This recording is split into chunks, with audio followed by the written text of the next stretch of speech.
Welcome back to Conservatives Lead. I'm Sean McCaffrey, and we're here on KFNX News Talk Radio, 1100 AM and across the nation, online at 1100kfnx.com. We are joined now for this segment with someone I've been very excited about having on the program for a while, ever since I picked up his book. Talked about him a little bit at the start of the program, so I'll just recap for those just joining us.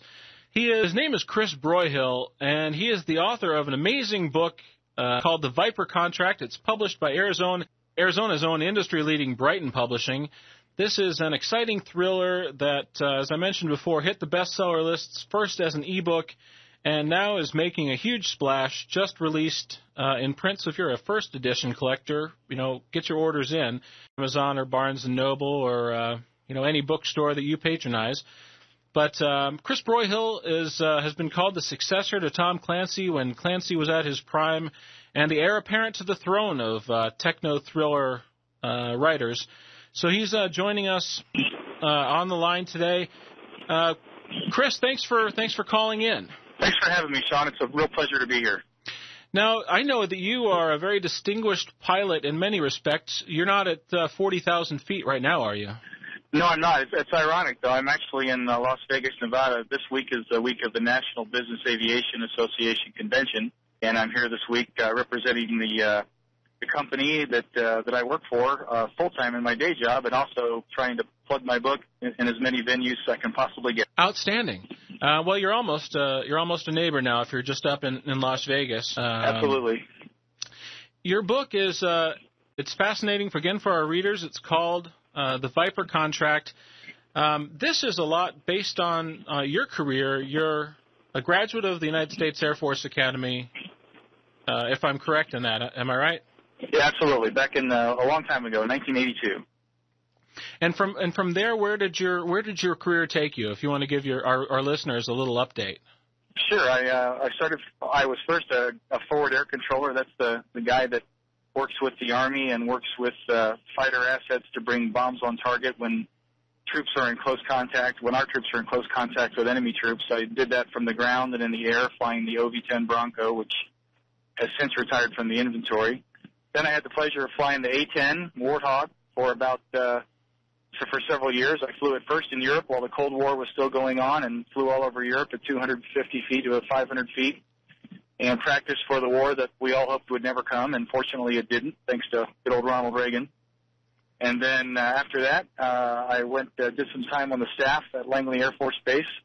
Right as this won't mean anything except to the Air Force people in the audience, but right when Air Combat or Tactical Air Command and Strategic Air Command merged to form Air Combat Command, and from there I went to school for a year in Kansas, intermediate service school we called it, and then I flew the F-16 in Korea, patrolled the DMZ for a while and the F-16 in Korea for about a year and a half, and then I finished up my career right across the valley from you at Luke Air Force Base, teaching new F-16 pilots how to fly the airplane, and that was probably the assignment I enjoyed the most, was seeing the next generation come in and take the reins and move forward. Well, outstanding. We get some calls and a lot of emails from a lot of good conservatives up at Luke. So to everybody up there, if you want to say a special hello. I do, absolutely. All our men and women that are out there doing the mission, and especially teaching new fighter pilots out of Luke Air Force Base, I do. They're my heroes in a lot of ways, still out there doing what's important. There's not a day that goes by where we and our listeners don't say a lot of prayers for the soldiers, sailors, airmen, Marines, guardsmen, and all the first responders who are working to keep our nation safe. One of the things I liked about your book, if you don't mind me just, thanking you for your service, but also thanking you for writing this book, I don't think I'm stretching too much if I say that this book almost made me feel as if I was in the cockpit with you. Well, my goal was to try to convey that feeling. I actually wrote the book on a couple different levels. I wrote it on a level for people that don't know much about aviation but like thrillers, so they could enjoy it, and I've had good feedback in that respect. I wrote it for aviators, the people that wanted to know, that like airplanes and like aviation and wanted to know what it's like to be inside of a fighter. And then I wrote for fighter pilots and F-16 pilots, and I actually, it's kind of anal, but I actually mapped the dogfight geometry out so that it works, for all the different perspectives and all the different aerial battles. But I did my best to convey raw energy and the task saturation and the physical exertion required to maneuver an airplane in air combat, and it's substantial. Well, I think the best comment I've heard about it so far was from a good friend of mine who looked at a couple chapters of it and said, wow, if you like Jack Ryan, you're going to love Colin Pierce. Well, obviously, growing up in the thriller world, you read a lot. I read a lot of Clancy, and my goal was to create a character that sort of paralleled Jack Ryan, but also there's a gentleman that used to write mysteries named John D. McDonald, and he has long since passed, but the book series all have colors in them, like the Dreadful Lemon, the Empty Copper Sea, the Dreadful Lemon Sky, but it's about a beach bum, a houseboat owner in Fort Lauderdale that just kind of gets into trouble. And my goal with Colin Pierce is he's a business jet pilot, former fighter pilot. He's just a normal guy trying to live a normal life, and he just repeatedly finds himself getting into trouble. And in the first book, he gets into trouble. He's lured into trouble by a couple members of the CIA. In the second book, which I'm writing now, The Cabo Contract, he's pretty much minding his own business at home, and he gets called by a woman that used to mean a whole lot to him earlier in his life, and she needs help, and he goes to help her and finds himself in the middle of a whole round of intrigue. So, like Jack Ryan started out, just a normal guy who finds himself getting into situations that kind of he doesn't understand the complexity of until he's in the middle of it. I like that so much happens in the book without giving away endings or too much. Is there a 60-second synopsis or a teaser you can give about the Viper contract that's going to have our listeners drooling and heading to BarnesandNoble.com? Well, basically, as I mentioned, it's just a normal guy who gets himself into trouble, and under the guise of trying to help out a friend and avenge the disappearance of a friend, he finds himself in the middle of a situation where he's got people, two different sets of people trying to kill him, being paid by two different sets of people to complete the same mission, and it winds up in a fiery aerial battle over a place, an undisclosed location in which he has to take on 5 different airplanes and somehow survive it and stop a major attack on a major city. And I won't give away any more than that. That's about the best I can do, I think.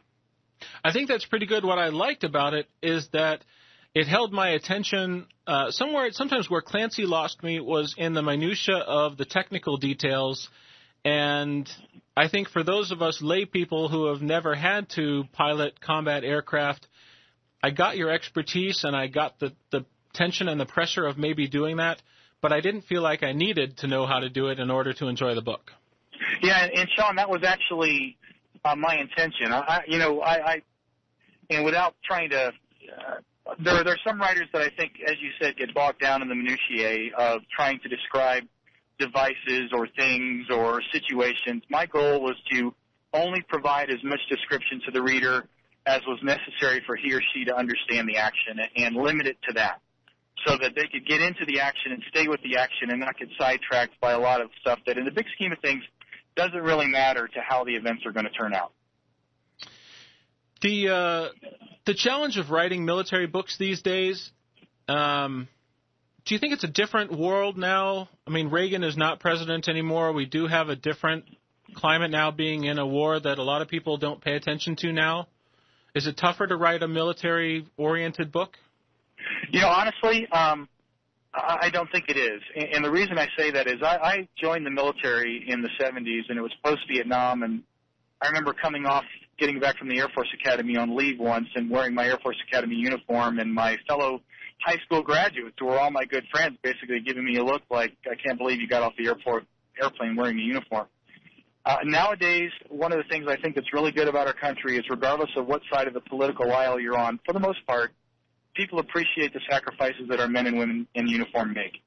So I think anything that you can do to glorify what they do for a living, the risks they take and the sacrifices they make, in whatever venue that happens to occur in, you're doing them credit. So for people interested in this book, it's still available as an ebook. Am I correct? Yeah, absolutely. It's available as an ebook on Kindle through Amazon.com, obviously, and through in the Nook through Barnes and Noble, and it's also available, obviously, in print, like you said. Or I have a website, www.chrisbroyhillbooks.com. They can order it directly from me, and I will send them a signed copy. Outstanding. So that venue is available as well, and the more people that read it, the further it'll go. And so far, as you've mentioned, the reactions to it have been very, very positive. I'm very pleased, and I have to take this opportunity, by the way. Writing a book has been a lifelong ambition of mine and goal, and I couldn't have done it without the help of the great folks at Atlantic Aviation. Atlantic Aviation is a nationwide chain of fixed-base operators, which are fixtures in the aviation industry. There's 2 of them. There's one in your local area at Deer Valley, and there's another one down at Tucson. But they're a great chain of folks, a great chain of people to fuel airplanes and take care of business jets and that sort of thing. And the people that run it took a risk helping me get this book published, and they were the buyers of the first 1,000 copies, Sean. They're passing them out all over the nation as gifts to people that buy fuel on their FBOs, and I couldn't have done it without them. So I'm very, very proud and pleased to have them at my side for this. Outstanding. We've got about 15 seconds left before we go to break. Do you want to stay on with us for another segment? Sure. If you'd like me to, I'll be here. All right. Well, hang on for 3 minutes.